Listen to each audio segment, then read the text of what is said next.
मंत्री माणिकराव कोकाटे यांच्या संदर्भात कृषी मंत्री माणिकराव कोकाटे यांना 15,000च्या जात मुचलक्यावर जामीन मंजूर झाला आहे। कोकाटेंना सत्र न्यायालयामध्ये अपील करण्यासाठी 30 दिवसांची मुदत देण्यात आली आहे। कृषी मंत्री माणिकराव कोकाटेंना नाशिक जिल्हा न्यायालयाने 2 वर्षाची शिक्षा सुनावली आहे।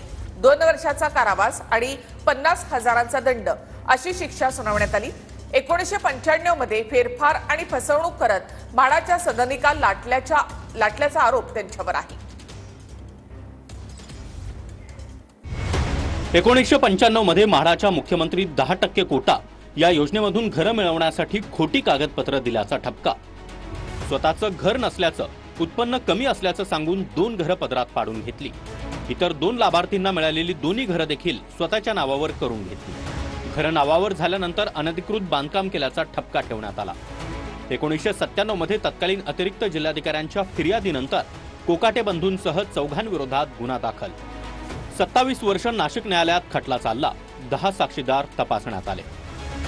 फिर्यादी क्रमांक 3 आणि 4 ला कोणतीही शिक्षा नाही। होऊ शकते ना, काय राजीनाम्याची मागणी होऊ शकते, पण त्यासाठी अपिलेट प्रोव्हिजन आहेत। राजकीय दृष्ट्या देशामध्ये अशा प्रकारचे अनेक निकाल झालेले आहेत आणि त्या दृष्टिकोनातून मी अपिलामध्ये जाणार आहे, हायकोर्टामध्ये जाणार आहे।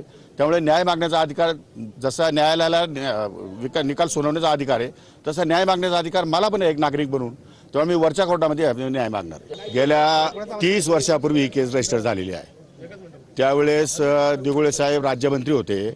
माझं आणि दिघोळे साहेबांचं राजकीय वैर होतं आणि त्या वैरत्वापोटी त्यांनी सरकारला सांगून माझ्यावरती ही केस केलेली होती। त्या केसचा निकाल 30 वर्षानंतर आज पहिल्यांदा लागलेला आहे। मेहरबान न्यायालयाने त्यांचा निकाल सुनावलेला आहे। निकालपत्र हे मोठं आहे, 40 पानाचं आहे। मी अजून वाचलेलं नाही, वाचून त्या संदर्भात मी आपल्याला व्यवस्थितपणे मार्गदर्शन करेल। लोक सांगत राहतात की आमच्यावर आरोप झालाय, पण आरोप सिद्ध कुठे झालेला आहे? सिद्ध झाल्यावर आम्ही राजीनामा देऊ। मात्र माणिकराव कोकाटे यांच्यावर 97 सालचा आरोप, 25 साली त्याचा निकाल येतोय आणि आरोप सिद्ध होऊन त्याच्यात त्यांना 2 वर्षाची शिक्षा होते। 2 वर्षाची किंवा 2 पेक्षा जास्त शिक्षा होणे म्हणजे व्यक्ती मंत्रिमंडळातून तर बाहेर पडतेच पडते, परंतु त्याचे सदस्यत्व सुद्धा रद्द झाले पाहिजे। जो कृषी मंत्री आतापर्यंत होतो तो अडचणीत येतो असा अनुभव आहे। त्यामध्ये 2014ला भाजपचं सरकार होतं, एकनाथ खडसे कृषी मंत्री होते। 4 महिन्यातच त्यांच्यावर आरोप झाले आणि त्यांना राजीनामा द्यावा लागला। 2022 मध्ये शिंदे फडणवीसांचं सरकार आलं। दादा भुसे कृषी मंत्री होते। ड्रग्ज प्रकरणामध्ये विरोधकांचे आरोप दादा भुसे यांच्यावर झाले।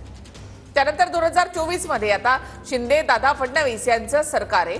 धनंजय मुंडे कृषी मंत्री आहेत आणि त्यांच्यावर पीक विम्यामध्ये घोटाळ्याचा आरोप आहे। 2025 महायुती सरकार, यामध्ये माणिकराव कोकाटे यांच्या संदर्भातला हा निर्णय आला आणि कागदपत्र फसवणूक प्रकरणामध्ये त्यांना दोषी ठरवत न्यायालयानं 2 वर्षाची शिक्षा सुनावली।